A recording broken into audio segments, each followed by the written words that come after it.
ययाति और देवयानी का विवाह हो जाता है। शर्मिष्ठा उनके साथ दासी के रूप में आ जाती है। देवयानी और ययाति दोनों ही आनंद के साथ रह रहे होते हैं। लंबे समय तक बड़े ही खुशी खुशी दोनों का जीवन बीत रहा होता है। एक दिन शर्मिष्ठा चुपचाप आती हैं और ययाति को यह प्रस्ताव रखती हैं कि आप जो है मुझसे विवाह कर लीजिए। वो भी एक राजकुमारी थी। ययाति उनका आग्रह नहीं टाल पाते और उनसे गुप्त रूप से विवाह कर लेते हैं और उनको भी पत्नी के रूप में रखते हैं।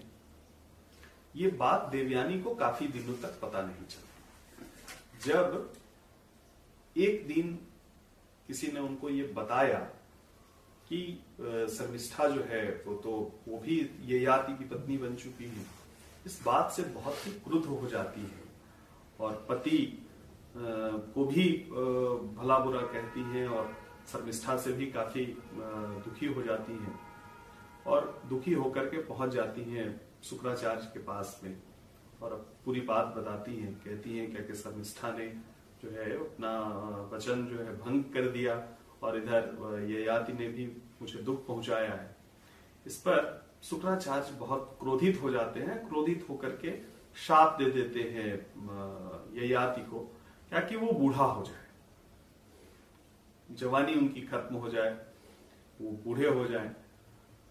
इतना सुनना था क्या कि इधर ययाति जो है बूढ़े हो जाते हैं। अब देवयानी जो कि खुद उनकी पत्नी है तो वो कहती हैं, क्या शुक्राचार्य को कहती है कि तो अनर्थ हो गया, मेरे पति ही बूढ़े हो गए, ये सजा मिल गई उनको। इधर ययाति भी दुखी होते हैं, शर्मिष्ठा भी दुखी होती है।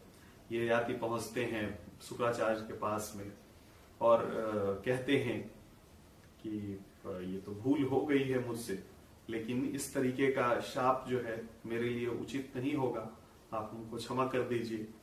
शुक्राचार्य जो है वो कहते हैं क्या कि भाई जब शाप दे दिया वो कोई तो वापस तो लिया नहीं जा सकता।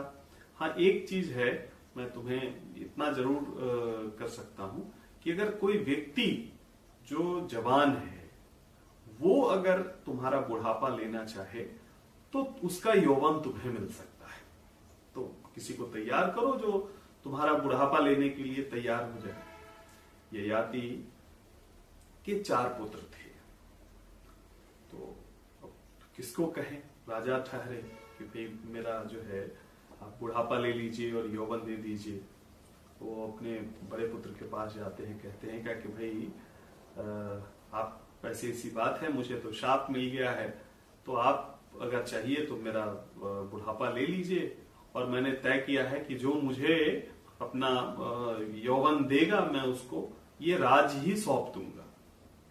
बड़े पुत्र को कहते हैं, वो तैयार नहीं होते, कहते क्या कि भाई बुढ़ापा तो अच्छी चीज है नहीं, हम बुढ़ापा के साथ में राज मिल भी जाएगा तो हम क्या करेंगे उसको लेकर के।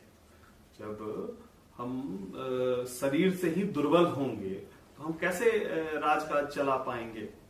दूसरे पुत्र के पास जाते हैं, उसको भी आग्रह करते हैं क्या कि भाई अपना यौवन दीजिए और बदले में राज्य ले लीजिए।